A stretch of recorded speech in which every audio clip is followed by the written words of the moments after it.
ছোট্ট একটি শহরে এক বিড়াল ও এক বৃদ্ধ মহিলা বাস করত। বিড়ালটা ছিল প্রেগনেন্ট।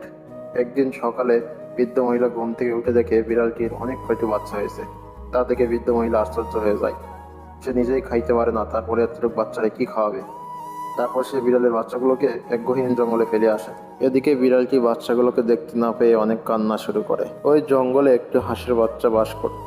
সে বিড়ালের বাচ্চাগুলোকে দেখতে পায় এবং তার অনেক মায়া হয়। তারপর সে তার বাসায় নিয়ে আসে এবং পরের দিন সকালে বাচ্চাগুলোর জন্য কিছু খাবারের সন্ধান করতে যায় এবং কিছু মাছ এনে সে বিড়ালগুলোকে উড়িয়ে দেয়।